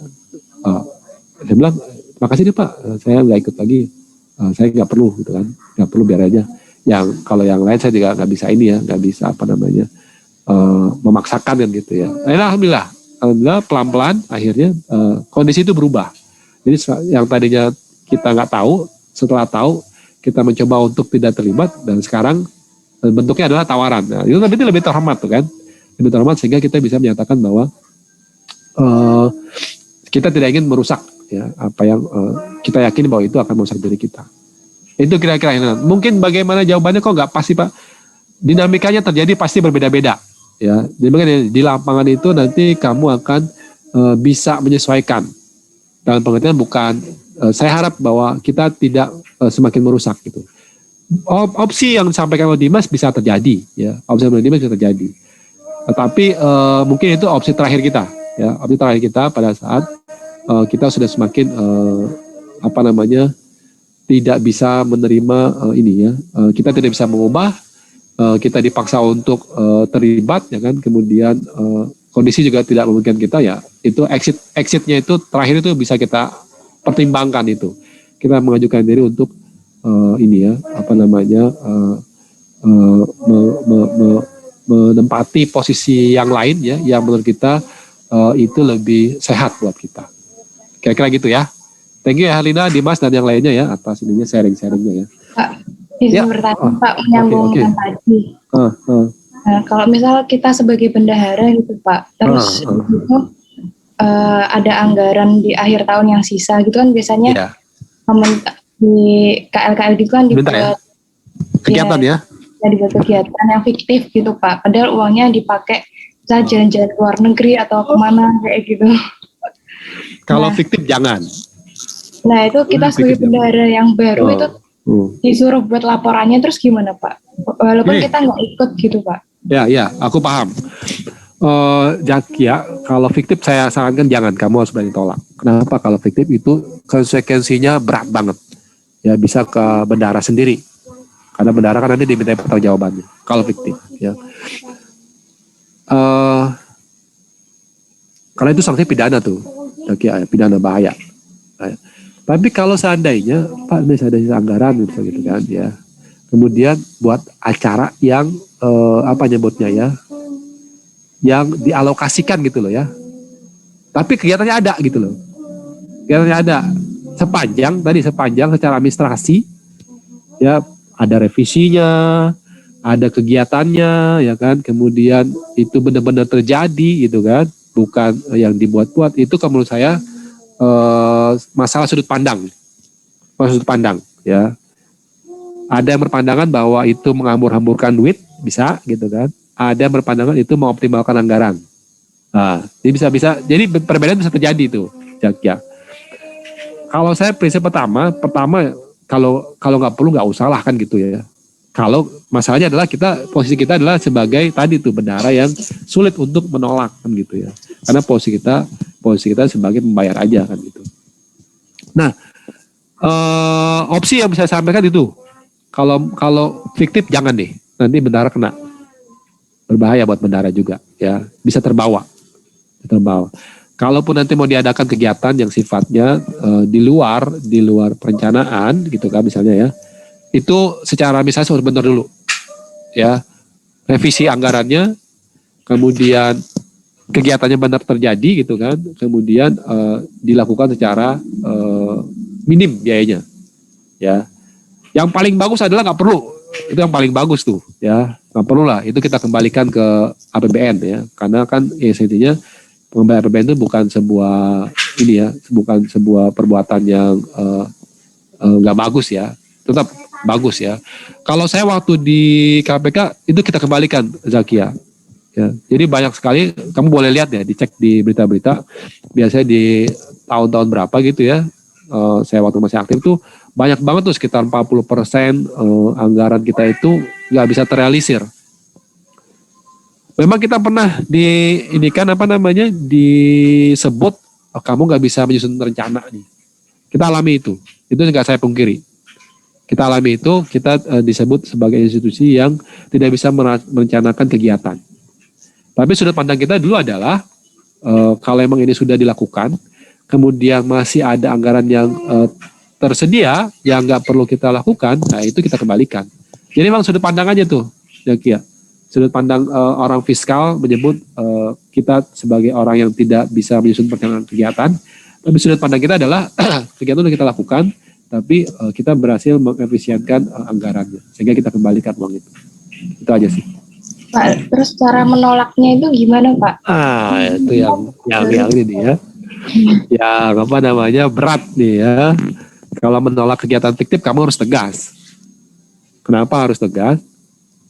Sanksinya luar biasa, Zakia. Kalau fiktif, ya. Kenapa? Pidana itu. Kalau ketahuan audit, ya. Mending kalau suruh ganti rugi doang, ya. Itu bisa dikira pidana gitu kan. Karena tadi disebutkan untuk kegiatan pribadi kan, misalnya ya untuk jalan-jalan, itu udah benar-benar karena pidana banget tuh. Saya kalau sebagai kalau saya dulu masih aktif di KPK itu adrenalin saya tinggi tuh, Zakia. Benar nggak bohong saya. Adrenalin sebagai penyelidik itu tinggi banget tuh. Saya senang banget kalau kayak gitu, nemuin kayak gitu dia. Bener nggak bohong saya. Saya ya mohon maaf ya, aku pernah bupati pun aku hajar kok. Iya, bupati aku hajar, direksi aku hajar.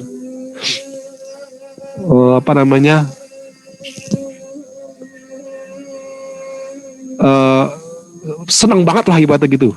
Penegak hukum tuh senang banget, makanya aku bilang adrenalin tinggi banget itu, senang banget kayak gitu. Maka aku bilang sebagai kamu harus tegas daripada nanti bermasalah di kemudian hari. Tegas kalau fiktif ya. Tapi kalau tadi misalnya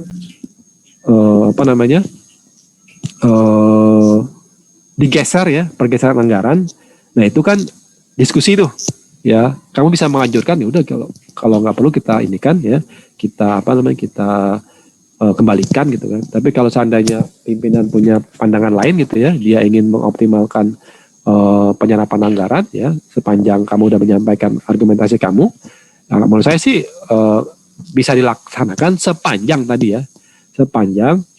secara administratif sudah terjadi benar, kemudian kegiatan itu benar-benar dilaksanakan dan dilaksanakan secara efisien, kayak gitu sih ya. Pokoknya no forgiveness, pokoknya nggak ada maaf kalau untuk fiktif. Kamu harus melindungi diri sendiri, itu dulu nomor satu. Karena kalau itu diaudit, karena kan APBN selalu diaudit tuh tiap tahun. Ingat loh, ya hati-hati ya, APBN tuh tiap tahun diaudit. General audit minimal itu bisa, nanti general audit itu kalau menarik buat auditor ya, itu akan dilakukan investigatif audit. Investigatif audit orientasinya adalah tadi menemukan kecurangan, menemukan indikasi-indikasi perbuatan yang mengarah ke arah pidana. Kalau auditor yang menemukan itu, ya udah dia serahkan ke penegak hukum. Repot lagi, udah direpot deh. Saya itu punya pengalaman ketemu dengan pimpinan-pimpinannya, level sekda provinsi, level dirjen, ya, level kepala daerah, ya. Yang paling rendah tuh minimal level direktur. Itu mereka begitu kena yang kayak gitu, saya pernah ketemu dirjen, dia sampai bilang begini, ya. Sorry, bukan dirjen, sekda di sebuah provinsi. Sekda nih, sekda itu berarti Pak nomor 3 tuh. Jadi setelah gubernur, wakil gubernur, sekda. Dia tersangkut masalah korupsi. Pembangunan ini, Wisma, kantor perwakilan di Jakarta, Pemda dari Sumatera, saya nggak sebutkan itu lokasinya. Itu pada saat saya ketemu, jawabannya apa? Kira-kira gini, keluarga saya udah hancur, Mas, gitu. Karena kan udah senior ya, keluarga saya udah hancur itu. Anak-anak saya sudah malu bertemu dengan saya. Sampai bilang begitu dia, sudah malu bertemu dengan saya. Itu kira-kira kondisi bagaimana penyesalan itu datanya belakangan pasti.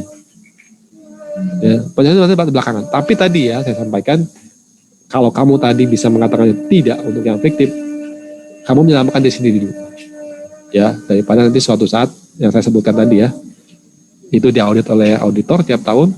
Kalau ada yang menarik bagi auditor, nanti akan dibuat atau dilanjutin dengan audit investigasi yang mengarah kepada tadi, ke arah perbuatan-perbuatan yang kalau APBN pasti jatuhnya adalah korupsi. Kayak gitu. Ya, oke, aku lanjutkan dulu nih. Thank you ya buat semuanya. Bentar dulu, benar ya lagi. Saya pagi ya. Nanti pas korupsi enak nih dengan saya diskusinya. Saya sharing inilah. Saya banyak sharing gitu pengalaman-pengalaman. Tapi jangan direkam ya, karena itu ya banyak pengalaman pribadi ya yang mungkin nanti bisa berimbas ke individu tertentu. Itu yang saya hindari ya.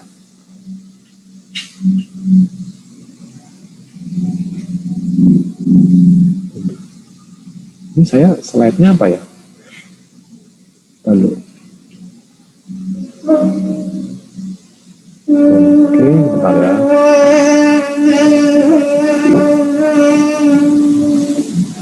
Tadi mana ya? Ini.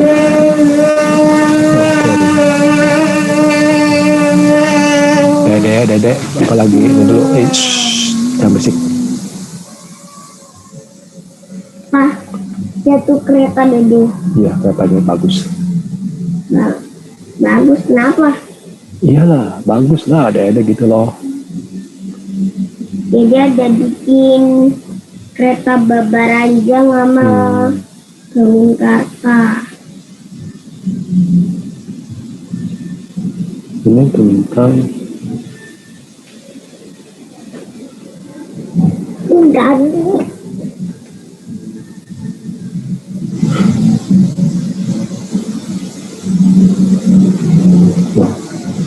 ini kita minggu keberapa ya? Keempat, kelima sih? Keempat, Pak. Empat, Pak. Waduh.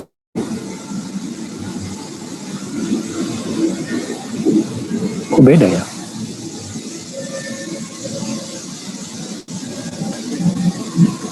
Pak, ada gak kereta api Ambarawa-Raja?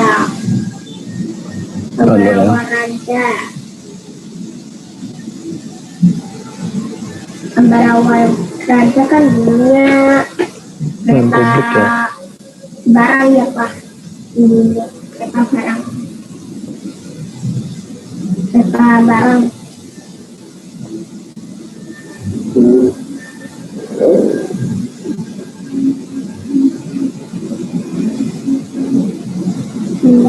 Waduh, aku salah ngasih ini materi ke kalian.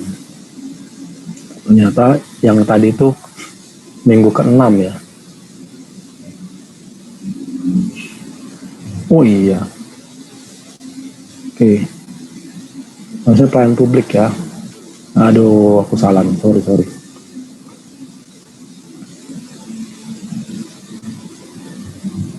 Ini nanti kita switch ya. Oke, nanti kita switch ya. Oke deh. Bentar ya. Nanggung berarti nanti yang pas minggu ke-6 aku kasih ke 4 ya. Salah lihat saya.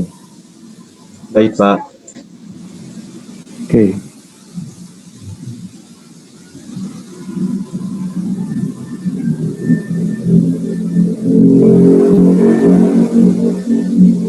ya. Ini ya apa namanya? Ini aja saya cepatkan ya. Ini etos pribadi nih ya, etos pribadi. Oke, ada.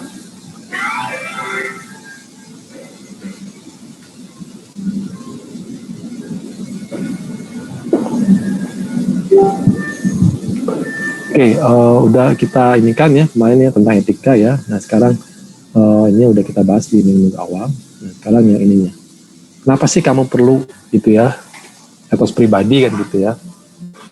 Karena nanti kamu perlu memahami nih ya, mengenali tentang moral, isu moral. Ya, kemudian nanti diharapkan kamu bisa peka nih.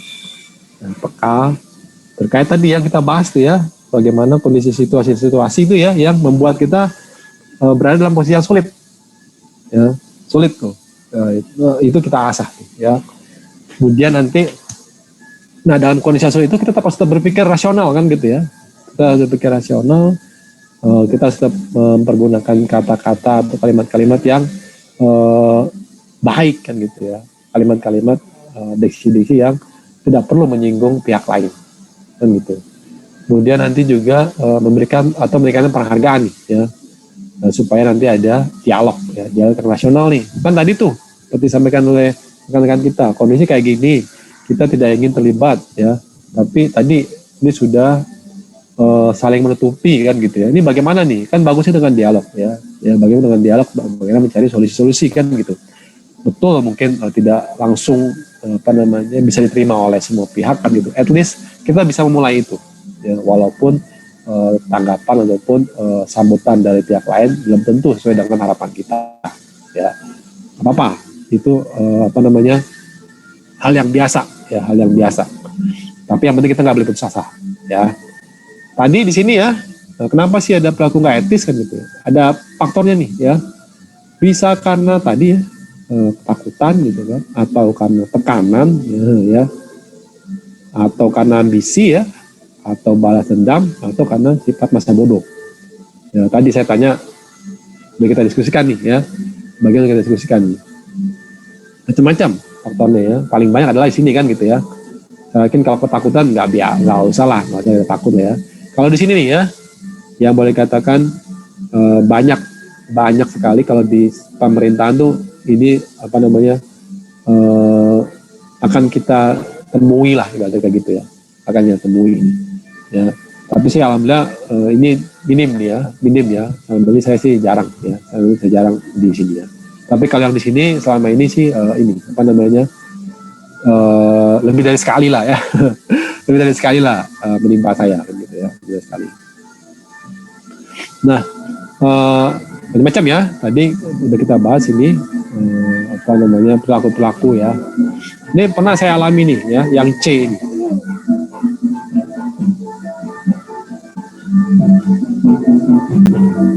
Lalu ya,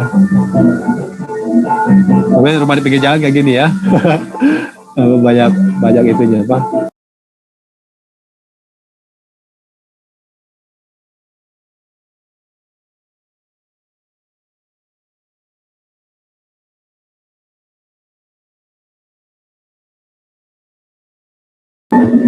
Kedengeran ya suara musiknya ya? Dengar Pak. Dikit aja bertahan di situ lagi. Masuk ya. Masuk ke room kita ya. Bentar, sabar lu ya.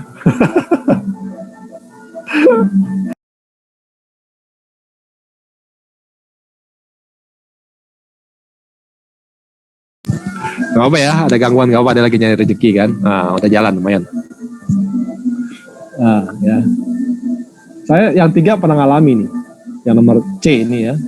Saya pernah ngalami yang nomor C ini. Jadi waktu itu saya pas sama seperti kalian nih, baru lulus kuliah, lagi kayak macam OJT gitu kan, ya menunggu SK lah ibaratnya gitu kan, menunggu SK. Kemudian menimpa saya nih kejadian. Jadi waktu itu pas jam-jam segini nih, ya jam-jam setelah ba'da asar gitu kan. Jadi kejadiannya waktu itu setelah zuhur gitu kan, namanya hiburan ya di kantor kan dulu ya.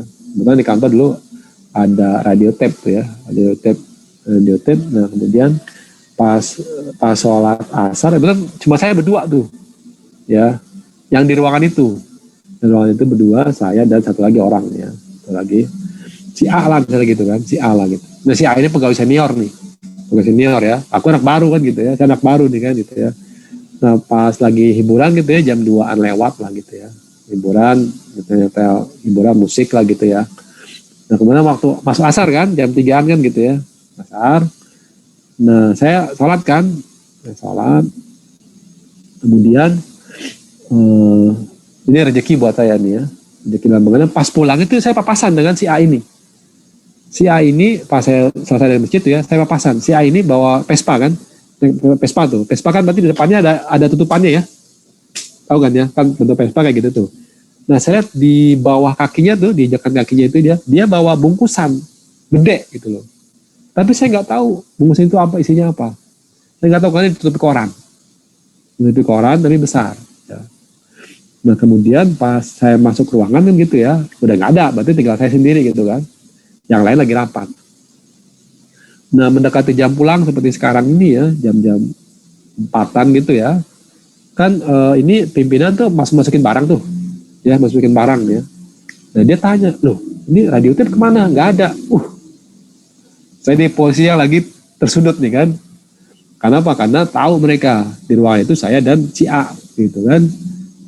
Tapi ada barang yang nggak ada gitu. Otomatis tertunjuk ke saya kan. Tertunjuk ke saya gitu. Waduh. Tertunjuk ke saya doang di situ kan. Ya saya jelaskan. Betul saya di sini ya kan. Kemudian betul saya berdua dengan si A menikmati hiburan dari radio tape itu kan gitu ya. Saya jelaskan. Kemudian pada saat waktunya asar saya sholat asar. Kemudian pada saat saya kembali dari masjid menuju ke ruangan, saya melihat si A pulang lebih awal naik motor Vespa, dan saya lihat beliau bawa bungkusan. Saya tidak menuduh beliau, tapi saya melihat bahwa dia bawa bungkusan ya. Kemudian yang itu yang pertama. Kemudian yang kedua, seandainya pun saya menjadi pihak yang dicurigai, saya bilang silakan aja periksa meja saya, karena di situ ada silakan apakah di meja saya ada radio atau apa yang saya sembunyikan, dan saya sekarang masih di sini. Ya silakan diperiksa, saya terbuka aja dengan itu. Karena tuturnya ke saya atau ke dia kan gitu ya. Tapi nggak ada yang melihat, masalah gitu kan, nggak ada yang melihat siapa yang membawa barang ini. Ya CCTV belum ada dulu ya, belum banyak lah. Nah, tadi ternyata ada 2, saya atau si A. Saya udah menjelaskan itu. Alhamdulillah nggak terbawa tuh saya ya, nggak terbawa. Tapi akhirnya itu tadi ya, nyebutnya ada barang yang hilang. Ya. Untungnya itu bukan inventaris kantor ya, itu kayak semacam urunan gitu ya. Itu bukan untung sebenarnya ya, rugi lah gitu ya. Rugi itu barang urunan ya, kemudian itu dibuat hiburan. Tapi sayangnya tadi barang urunan itu diambil oleh pihak tertentu yang tidak bertanggung jawab ya. Atau di sini ya, berbohong karena alasan sakit. Nah, ini yang tadi ya. Oke. Contoh-contoh nih ya, contoh-contoh bagaimana perilaku nggak etis ya. Oke, bisa karena kemajuan teknologi ya. Kemajuan teknologi itu bisa berimbas juga ke hal-hal yang muncul masalah etis ya. Muncul masalah etis. Ya, muncul masalah etis. Tadi seperti ada yang ini nggak apa? Ada yang membahas tentang ini nggak keterlibatan pegawai negeri dalam hal pilkada gitu kan di media sosial? Ada nggak? Yang tadi yang masalah itunya kasus kode etiknya? Ada yang membahas itu nggak di kelas ini? Ada Pak. Siapa? Vina? Saya Pak. Bahas tentang apa Vina? Proses Pilkada di Kabupaten Bandung Pak. Bandung? Bentuknya apa tuh? Jadi si ASN ini inisialnya AR itu ikut jamuan gitu oleh Partai Gerindra. Terus habis itu dia juga ikut menyebarkan seperti mendukung pamflet gitu Pak di media sosial, kanal media sosialnya beliau tentang si bakal calon kepala daerah yang diusung oleh partai ini gitu. Tentu ya, iya. Padahal kita nggak boleh ya, kita nggak boleh bahwa itu kan teknologi itu ya berdampak buruk juga tuh buat kita tuh. Ya dalam pengertian kalau kita tidak hati-hati dalam mempergunakan media sosial, nah kita bisa terjerumus dalam pelanggaran kode etik tuh. Karena itu dilarang dalam kode etik kita. Kemarin kan udah kita bahas minggu lalu larangan bagi ASN ya untuk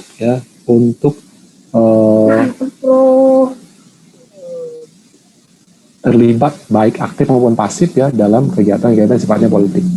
Karena kita sebagai pihak yang mempersatukan, jadi kita tidak boleh partisan ataupun menunjukkan kecenderungan kita ya ke parpol tertentu ataupun di kontes pemilihan kepala daerah ya kepada calon-calon tertentu. Nah itu bisa berdampak tuh ya ke masalah disiplin ya, ke masalah pelanggaran disiplin. Oke, itu menjadi nanti pelanggaran kode etik jatuhnya memang ya. Tapi nanti dilihat lagi ya derajatnya kan gitu ya. Nah ini ya teknologi banyak yang kalau kita tidak hati-hati mempergunakan teknologi ya, itu malah bisa menjerumuskan kita ke dalam hal-hal yang dilarang dalam etika profesi ASN atau PNS ya. Oke. Nah, ada rasionalisasi kalau yang orang lain melakukan gitu kan, berarti saya juga dong atau saya boleh dong melakukan. Nah, itu hati-hati ya. Oke. Kemudian bagaimana sih kalian membangun ya supaya kalian punya etos pribadinya nih ya. Itu Norman Vincent dan Kenneth Barnes ya, Blanchard ya, itu punya guidance-nya nih ya. Satu, kamu harus punya tujuan. Ya, harus punya tujuan. Kemudian nanti punya perspektif. Ya, perspektif bagaimana kamu mencapai tujuan itu. Ya. Kemudian kamu punya kesabaran. Ya, sabar untuk mencapai tujuan itu. Ini penting ya. Karena tidak seketika ya ini datang ya, tujuan itu atau kesempatan itu datang. Ya. Kemudian persisten. Ya, sabar, kemudian teguh, endurance-nya tuh, nyebutnya tuh, daya juangnya gitu ya, daya tahannya gitu ya, daya tahannya itu juga harus dijaga, ya. Kemudian harus bangga nih ya, pride ya bangga bahwa kita punya kesabaran, punya keteguhan ya, supaya kita bisa berhasil. Itu penting tuh ya, tujuan ya, perspektif, passion, kesabaran, endurance-nya atau persistennya, keteguhannya sama kebanggaannya. Ya. Ini saya mengalami ataupun saya taruhlah ya, saya pada saat seperti kalian ya kuliah gitu ya, aku senang buat lihat gini, wah enak juga ya kalau bisa kuliah di luar negeri kan gitu tuh. Saya punya pemikiran kayak gitu tuh. Ya, enak juga nih kalau bisa kuliah di luar negeri dengan gitu. Apalagi saya belum paham tentang beasiswa luar negeri ya, tentang bagaimana mencapainya itu ya, bagaimana lembaga-lembaga atau negara-negara yang menyediakan itu saya belum paham lah. Tapi saya melihatnya bahwa ini kayaknya enak nih kalau bisa kuliah di luar negeri. Nah itu saya tadi ya, berarti kan itu tujuan saya tuh. Ya, saya coba rencanakan tuh. Ya, ya, bagaimana caranya kan gitu ya. Saya ini karena saya membangun kompetensi saya, ya, karena tahu kalau untuk ke luar negeri berarti saya harus punya persiapan nih, saya harus punya kompetensi, harus punya kemampuan, ya kan gitu, saya punya kemampuan. Nggak mau saya harus belajar kan gitu ya, walaupun sudah mungkin dapat dikatakan terlambat, tapi saya sabar ya, karena saya terlahir dari keluarga yang tadi ya biasa-biasa aja lah, ya. Dan harapannya itu nggak tinggi-tinggi lah gitu ya. Tapi kita boleh dong memiliki harapan itu kan gitu ya. Kita boleh dong punya tadi tujuan itu ya. Hanya saya belajar tuh ya. Saya belajar bahasa Inggris, ya kan. Saya belajar di lembaga bahasa ya. Selama mulai dari basic, gitu kan. Intermediate, ya kan. Kemudian ke ke advance gitu ya, sehingga pada saat kesempatan itu datang saya mempergunakan kesempatan itu ya, saya menggunakan kesempatan itu. Jadi pada saat dan itu nggak sekali tadi ya, nggak sekali, lebih dari 2 kali gagalnya gitu kan, gagalnya lebih dari 2 kali ya, gagal karena persyaratan nggak terpenuhi ya, gagal karena tidak lulus seleksi, itu biasa. Yang penting tadi ya, kita punya kesabaran, kita punya keteguhan, kita punya keyakinan bahwa suatu saat pasti bisa kesempatan itu datang lagi. Nah, alhamdulillah tuh akhirnya datang juga tuh kesempatan itu ya. Ya, alhamdulillah bisa terwujud juga tuh keinginan saya. Karena tadi saya udah mempersiapkan. Ya. Kompetensinya saya tingkatkan. Kalian pun bukan saya mendorong ataupun ini ya. Nggak perlu takut bermimpi gitu ya. Nggak perlu khawatir nggak akan tercapai, nggak apa-apa. Kalau kamu punya keinginan yang jauh lebih baik dari saya, ini aja kamu ungkapkan dalam diri kamu ya, kemudian persiapkan diri kamu dalam bentuk apa? Dalam bentuk meningkatkan kompetensi kamu. Ya, kenapa kalau kuliah luar negeri berarti butuh bahasa Inggris, itu kan nggak bisa dipungkiri ya. Kalau kamu mau di Prancis berarti kamu harus belajar Prancis. Kalau mau kamu ke Jepang berarti kamu tahu bahasa Jepang kan gitu ya. Kalau kamu mau sekolah di Cina berarti harus belajar bahasa Cina kan gitu. Itu kan mau nggak mau, karena apa? Karena nanti komunikasi kita akan menggunakan bahasa itu kan. Kalau kamu mau dalam negeri juga nggak masalah gitu ya. Tetap aja kamu akan ada persyaratan bahasa Inggris juga tuh ya. Nah, jadi itu suatu hal yang biasa dan lumrah ya. Tapi tadi persiapkan diri kalian ya secara terencana ya. Dan di sini kompetensi penting ya, supaya kamu tadi ya punya karakter dasar ya, punya hubungan kausal yang mengindikasikan bahwa kamu punya kompetensi ya. Kemudian kamu punya basic untuk mencapai kinerja unggul. Ya, mencapai kinerja unggul juga kinerja efektif. Ya. Karena dengan demikian ya, kalau di Kementerian udah bagus sih malah ya. Ada yang namanya talent pool, kalau salah. Saya belum tahu tuh apa talent pool ya. Karena begitu saya datang sudah ada program itu ya. Kalau nggak salah, jadi talent pool itu tempatnya individu-individu ya yang sudah terseleksi ya, kemudian nanti akan calon-calon pemimpin lah ibaratnya kayak gitu. Ya, calon-calon yang akan memimpin di Kementerian Keuangan. Namanya mereka talent pool. Ya. Saya dulu nggak sempat menikmati itu. Ya, apa?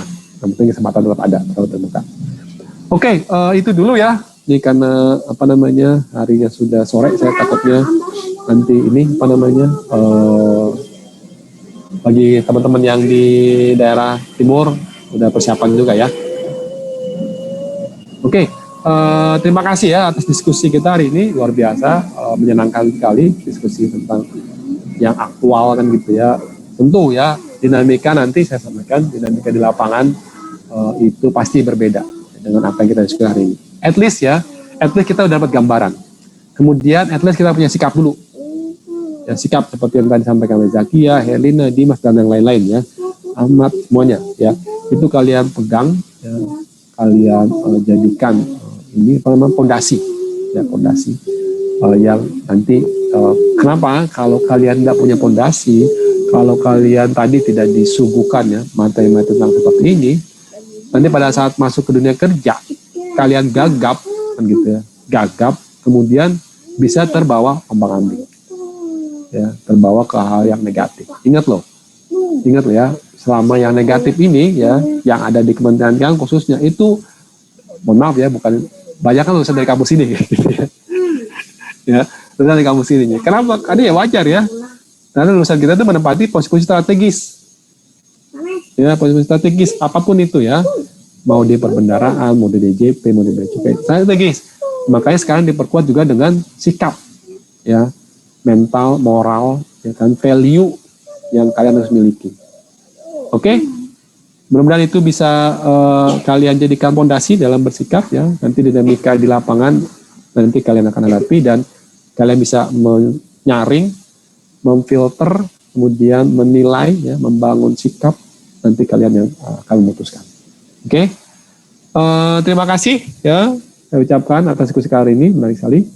Saya ucapkan selamat sore. Saya tutup dengan assalamualaikum warahmatullahi wabarakatuh. Thank you ya. Nanti kita switch ya berarti ya. Makasih Pak. Waalaikumsalam warahmatullahi wabarakatuh. Terima kasih Pak. Tahu ya, elit duluan ya lebih awal nih. Makasih Pak. Iya Pak.